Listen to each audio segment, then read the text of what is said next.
Chapter 1. The Cruel Joke. Dust spun in whirlwinds along the crooked main road of Dry Creek, a ragged town on the edge of the Arizona Territory. Saloons leaned on one another like drunkards, and the clang of hammers on horseshoes echoed faintly from the blacksmith's forge. It was a town where decency came second to survival, and kindness was rarer than rain. Wade Callahan rode in on a sunburned Mustang, worn hat pulled low and coat stained with desert sweat. A reformed outlaw, he'd ridden with the Red River Raiders once, before laying down his guns after a blood-soaked night near Yuma. Now he kept to ranch work and minded his own silence. But Dry Creek remembered him, and Dry Creek didn't forgive.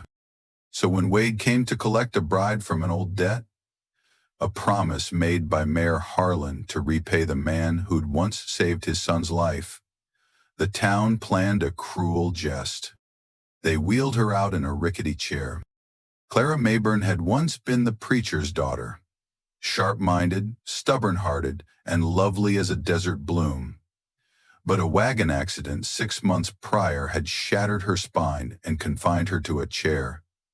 Her father had passed from the grief, and the town had grown weary of her silence and needs. And now they offered her up as a wife to Wade Callahan. "Payment's payment," Mayor Harlan muttered, barely hiding a smirk. "You said you'd take what you were owed. Well, here she is." Wade said nothing. His jaw clenched as he looked at Clara, her shoulders stiff, chin high despite her obvious humiliation. Their eyes met, and Clara whispered, "If you pity me, walk away now." Instead, he tipped his hat, scooped her into his arms with gentle strength, and said, "Ma'am, I reckon we've got some living to do." Chapter 2. Ashes and Embers. Wade didn't live in town. His ranch, Cedars, lay 10 miles west, nestled under the red buttes and circled by stubborn grassland. The ride was slow. He rigged a seat in the wagon, padded with blankets. Clara didn't speak much, and neither did Wade. The house was small but solid. 2 rooms, a stove that smoked in the winter, and a porch that watched the sky. He carried her in. "You can have the bed," he said. "I'll sleep out in the barn or on the porch." "I'm not your wife," Clara snapped. "I didn't agree to this." "You didn't have to," he said quietly. "But I did." She glared at him, challenging. Wade didn't look away. The first weeks were hard. Clara refused help with everything. She rolled her chair over the rough boards, bruised her hands trying to cook, spilled bathwater on the floor. She cursed at the stairs, at her legs, at Wade. Wade never raised his voice. He built a ramp for her, modified the outhouse, installed rails along the walls. In the evenings, he read aloud from old books and offered her silence when she needed it more. One night, Clara exploded. "Why are you doing this? You don't even want me. They gave me to you as a joke." Wade paused before replying. "They gave me someone they thought was broken, but I see someone fierce, still breathin', still fightin', and I don't throw away what's still got fire." That night, Clara didn't speak again, but her tears soaked the pillow, and for the first time in months, they weren't from pain. Chapter 3. Gunsmoke and Shadows. Trouble came with boots and bad whiskey. Hank Tobin, a bitter ex-raider who'd once ridden under Wade's command, showed up in Dry Creek with 3 men and a shotgun grin. He'd heard Wade had settled down with a broken girl and decided it was time to collect old grievances. They came riding toward Cedars one blistering afternoon, dust rising behind them like smoke. Clara saw them first from the window. "Wade," she called, voice tight.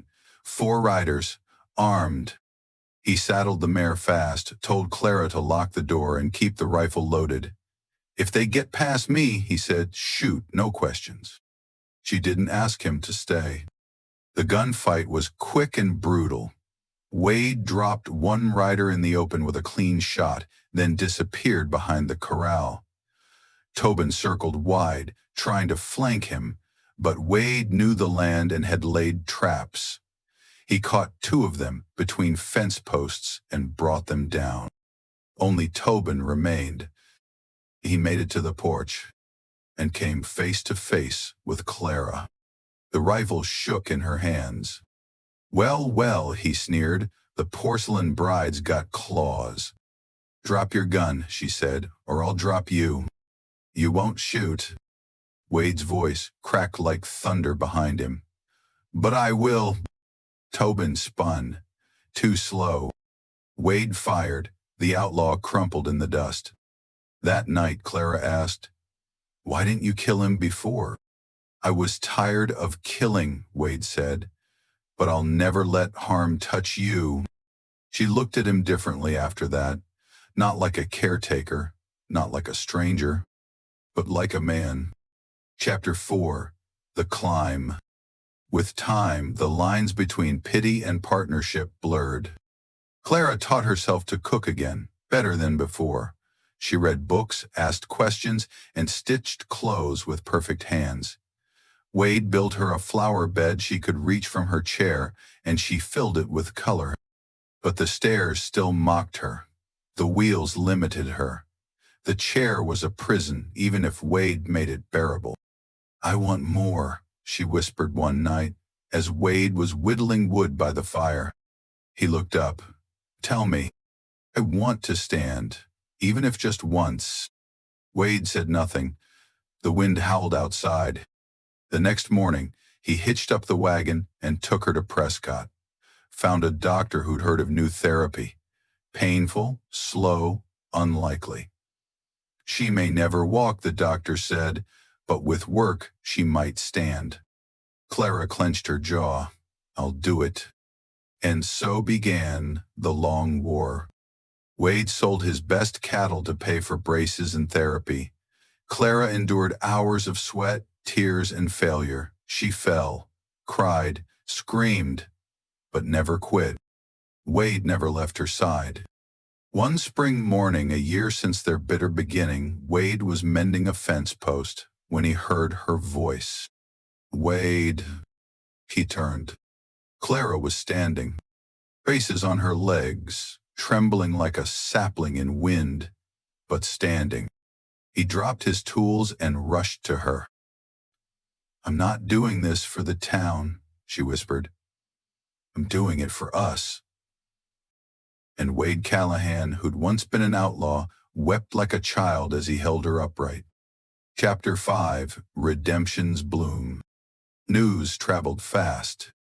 The town that had mocked her now watched in stunned silence as Clara rode into Dry Creek beside Wade.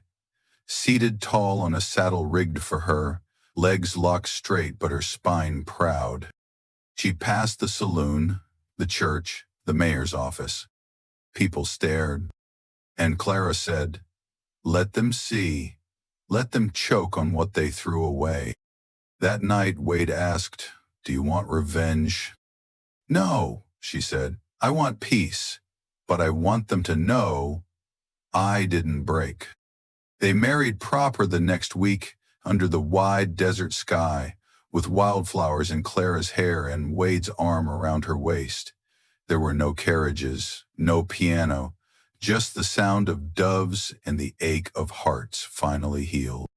They danced once, slow, careful, her feet over his, and the people of Dry Creek, full of guilt and awe, clapped with tears in their eyes.